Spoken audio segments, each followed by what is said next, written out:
Man plans, God laughs. You won't always have all the answers. The consequences of a misguided decision are insignificant in the cosmos of eternity. Never ever second guess yourself. Tough times don't last, tough people do. Don't waste time on things you can't change. Plan for success with no backup plans, no ripcords, no fail-safes, or you will fail. There's a big difference between playing to win and playing not to lose. Become more disciplined. The pain of discipline hurts less than the pain of regret. The only difference between a chump and a champ is you. I've never seen a part-time, super successful, high-performance person. The difference between a failure and a high-performance individual is how each deals with fear. We're all afraid. A high-performance person uses his fear to galvanize his actions. Ignorance is a steep hill with jagged rocks at the bottom. During quantum growth, any problem you solve will be replaced immediately by a larger, more complicated problem. Only take seriously the advice of others whom you greatly respect. Cash only prolongs death, it doesn't avoid it. It was hard when just over 3 years ago, in the Penobscot building in Detroit, Michigan, where I was operating my business, and I fell on some hard times, and I was sleeping in my office. It was hard coming into the lobby, and the security said, "Excuse me, Mr. Brown, can we see you for a moment?" And I said, "Yes," and I walked up to the counter, and he gave me an envelope. And he said, "Would you mind reading it here?" And I opened the envelope, and the envelope was from management that said, "This is an office tower. It's not a hotel. Please do not sleep in your office." And I said, "Excuse me, sir." I said, "I just work long hours in creating my business. I'm an entrepreneur. And right now things are bad for me, but they're not going to be this way always.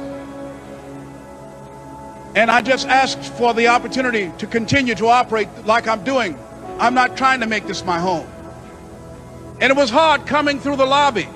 And sometimes they would laugh. There's a guy talking about becoming successful. And look at him. He's bathing in the bathroom upstairs on the 21st floor. He sleeps on the floor. Him and 2 other dreamers up there. Look at him.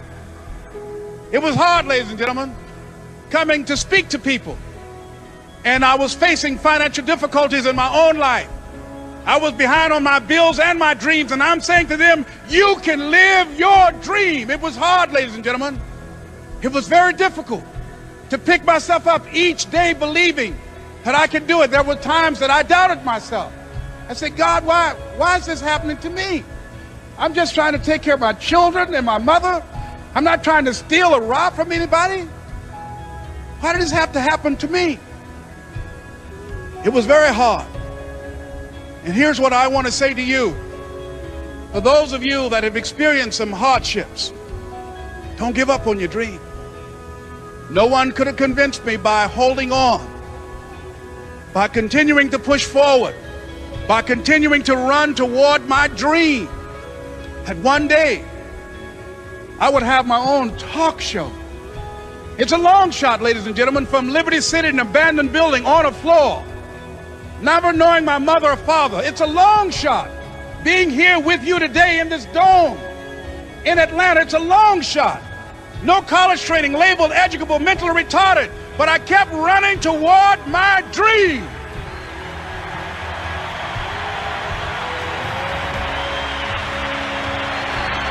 Don't stop. I want you to increase your compassion. I want you to take them on as your responsibility. I want you to commit to do something that impacts their life and changes their world. I want you to trust me and own what you have. Stop complaining. Stop finding excuses. Take what you have and watch what God can do with it.